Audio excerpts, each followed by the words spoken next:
American people, Republicans in Congress plunged headfirst into the Trump shutdown. How'd we get here? Why is it that Republicans and President Trump are unwilling to do the jobs they were elected to do and reach an agreement to fund the military, critical programs for the middle class, address DACA, fund children's health, and take care of disaster aid? Over the last several months, Democrats have bent over backward to negotiate with the White House. Unfortunately, the President and Republican leaders in Congress are like Abbott and Costello.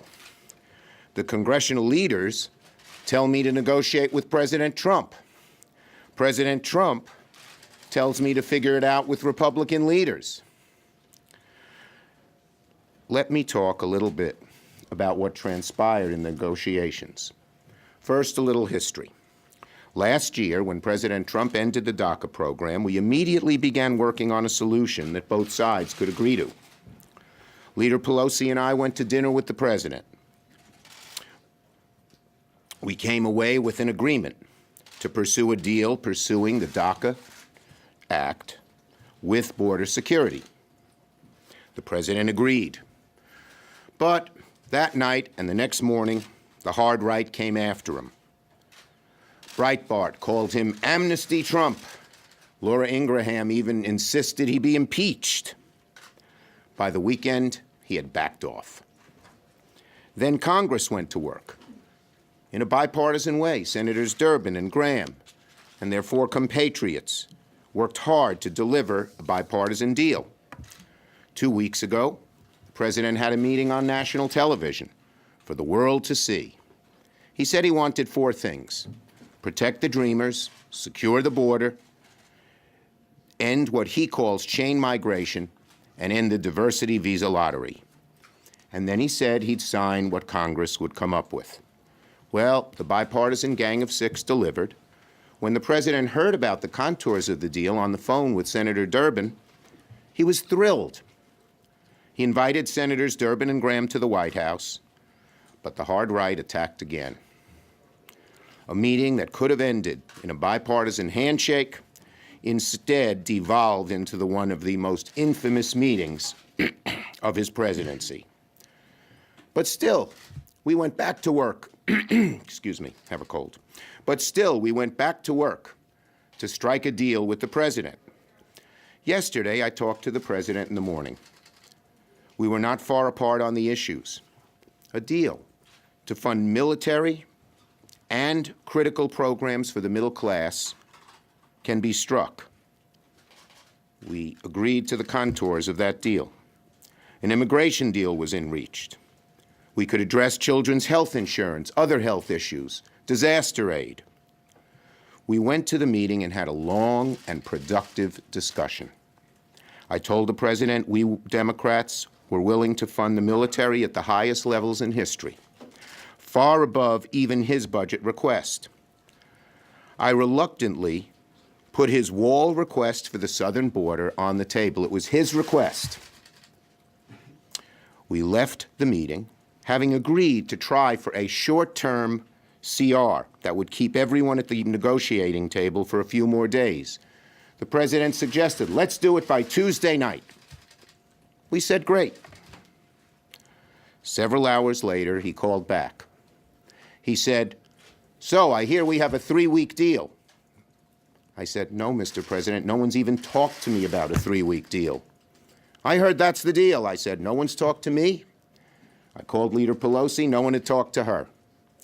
Then, a few hours later, they called back again. Well, we're going to need this, in addition. Things, it was General Kelly, that they knew were far, far right and off the table.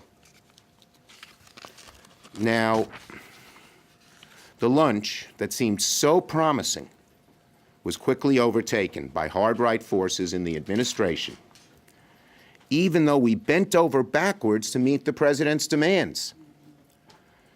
Negotiating with this White House is like negotiating with Jell-O. It's next to impossible. As soon as you take one step forward, The hard right forces the president 3 steps back. Now, I want to say, I don't have the personal animus that a lot of my colleagues have towards the president. We're both blunt and direct. I agree with him vehemently on just about every issue, but at least we can talk to one another. But it's next to impossible to strike a deal with the president because he can't stick to the terms. I have found this out. Leader McConnell has found this out. Speaker Ryan has found this out. So here we are on the first anniversary of the president's inauguration, mired in the Trump shutdown. It doesn't have to be this way. We can get big things done. We can fund the military at the highest level ever. We can commit unprecedented resources to the fight against opioids, to our veterans, to pension plans that are drying up. We can protect our southern border and protect young Americans who were brought here as children. We can pass children's health insurance. And I've never seen something so cynical as Republicans pitting groups of children against each other. They hold up CHIP to hold other children, these time the DACA kids, hostage. That's a disgrace. That's not what America wants. We can also pass disaster aid, which Texas, California, Florida, and Puerto Rico want. We can do big things, but the president needs to step up and lead. The Republicans control the presidency, the Senate, the House.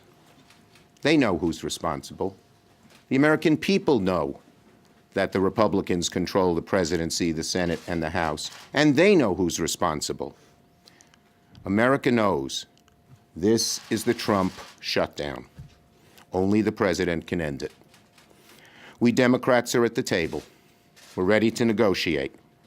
The president needs to pull up a chair to end this shutdown. Ready for your questions. Kane. Can you define what you mean by when you say you put the wall on the table? Yeah. The big, beautiful wall, the entire Okay. thing? This was not I'm not going to get into the specific numbers, but I will tell you it was the president who suggested the number, and I said, let's put it on the table. How big was the number? Senator, you're in a shutdown naming rights contest with the president. And, On Twitter, he's leading 10-1. Could you put aside, though, these political triflings, which we would expect in this kind of Okay, I don't situation, care. Yeah. and talk to him again, and do you feel, after what you said, can you believe, Well- do you feel you can believe what he would say?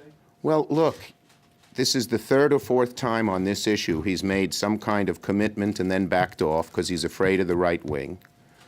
Whether Stephen Miller does it, whether General Kelly doesn't steer him in the right direction and just lets it happen, I don't know. But it's getting very, very difficult.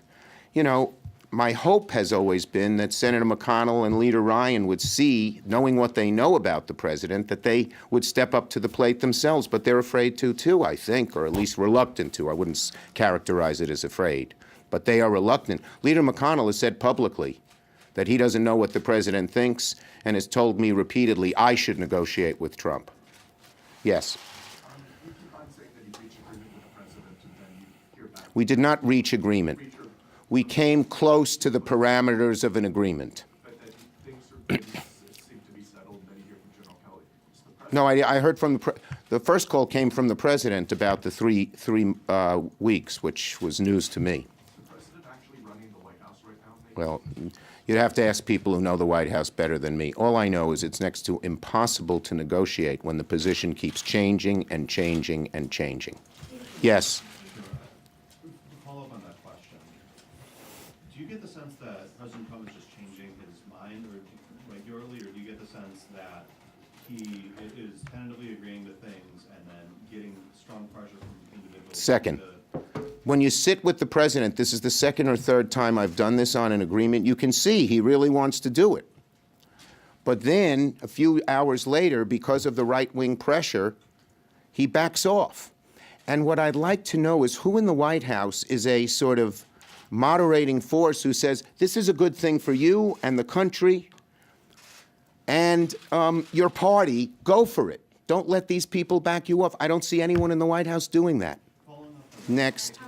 As you know, support for Dreamers is broadly popular in the country. Yes. But by injecting this issue into a shutdown, do you run the risk of Look. damaging that popular support and the prospects of a Well, bipartisan first of all, solution? Dreamers, unlike other issues, has huge bipartisan support.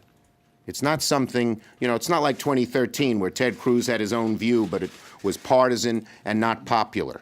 This is very popular. But second, this is the first time we've had one party control all three parts of the government, and the American people know that it's their responsibility to reach out and compromise, to get things done.